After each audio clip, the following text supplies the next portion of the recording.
Still an unanswered question from women today. Why do women, instead of wearing more clothes, they wear less clothes when they say they're scared of what men may do to them? I mean, seriously,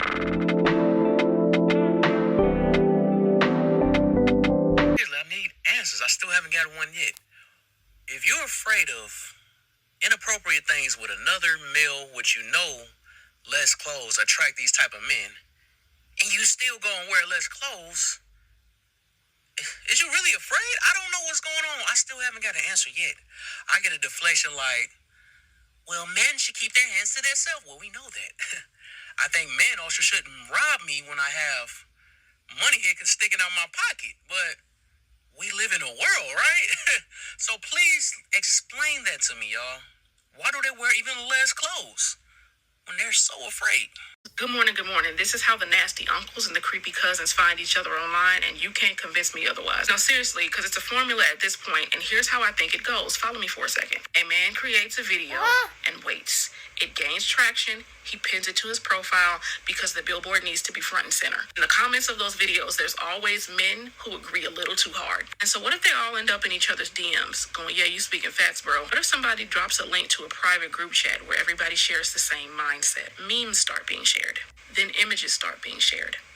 Then videos start being shared. So then after circulating this illegal material inside this group chat just to make sure that people aren't cops, then we start asking for people's locations. Then somebody in Atlanta or Houston says, hey, I heard it's a party this weekend. It's going to be lit with a couple of devil emojis at the end. So now we've gone from the comments to a private chat to a physical location. Maybe at that physical location, there's party drinks and party favors. And women or girls, because maybe they're of age, maybe they're not. Party is full of the men from the group chat who have the same mindset, who probably want to party with 16 and 17-year-olds anyway. Maybe there's more people to party with upstairs. Maybe there's some girls, some guys, maybe they're of age, maybe they're not, maybe they're passed out drunk. So now when the men from the group chat walk upstairs with their pants already half down, they know they're safe to do so. They're all confused as to why a woman would be afraid if she's dressed like that. Yeah, this is how they find each other, I'm right. Because in my line of work, my question is always, who is your audience? And whenever I see a video like this, all I want to know is who you talking to. Especially for a black man. As a black man, you really should be embarrassed to actually have this opinion, right? Police been cracking your homeboy's head against the sidewalk for much less than what they were wearing. You do get it. You're just pretending you don't. And why would you do that? Unless you a coon who's tap dancing for massa for the internet money, who would need to know that you don't believe that women are really afraid of men? Who would need to hear you as a man imply that you're okay with women being assaulted under certain circumstances simply because no one has given you a logical reason not to be? The only people who would need to know that are men with the same predilection as you. I hope I'm wrong, but I know I'm not. I know that the proper authorities and the anti-trafficking organizations are absolutely monitoring videos like that. Why would you as a black man have such thoughts in a country where they will most likely want to see you unalived? Irrespective of what you're wearing, irrespective of how you conduct yourself, irrespective of whether you're pulling out a license, irrespective of whether you're minding your business or just listening to music, they would unalive you. And that's the thing I was talking about in my country when we were speaking about religion, right? And this lady spoke about how the religion has influenced how we dress, right? I don't know if I still have that video. Let me go check it. Modesty in religion is only to compensate for men's lack of self-control.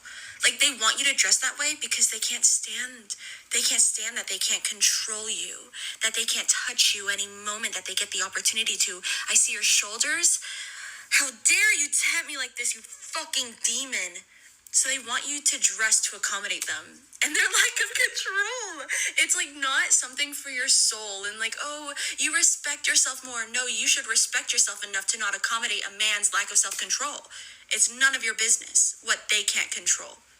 Like, that's And I remember stitching this and saying that in Africa, before the arrival of a white man, right?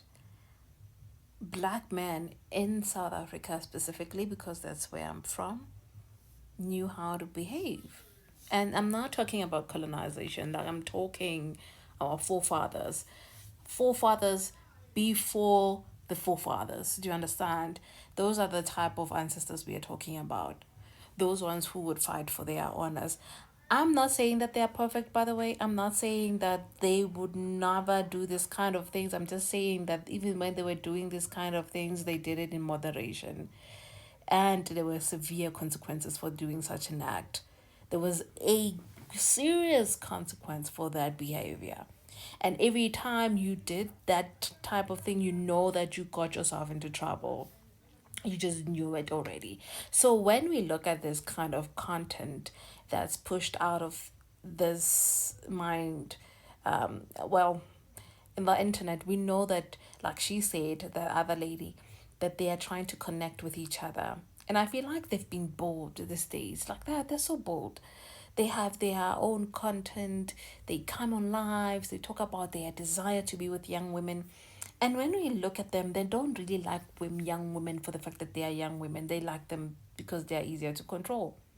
You can insert your ideas, you can insert your identity.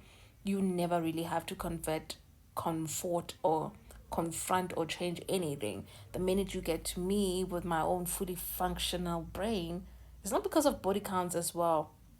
If you're gonna insert that, if you're gonna, it's because they can't control me. That's it. They can't control me to that extent that they can control a 17-year-old.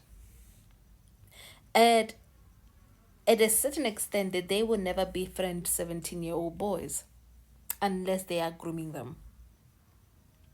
That's exactly what it is. They never would be interested them beyond what they can utilize them for. And that's the same with girls. So the young girls think that, oh, well, we are matured. How are you matured? You can barely brush your teeth. You can barely feed yourself. You're looking at me. But then you're mature to be impregnated, to put your child. You're mature to think. You're mature for a man to control.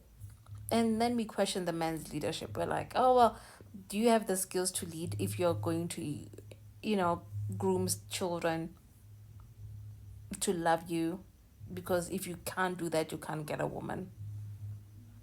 I'm saying that if you come for my family, I will come for you 10 times. And I have a right to say that. And they're bold. Hey, these people are so bold. I'm not going to answer his question because it already speaks volume about the kind of man he is. And now I'm wondering for the younger children around him how safe they are.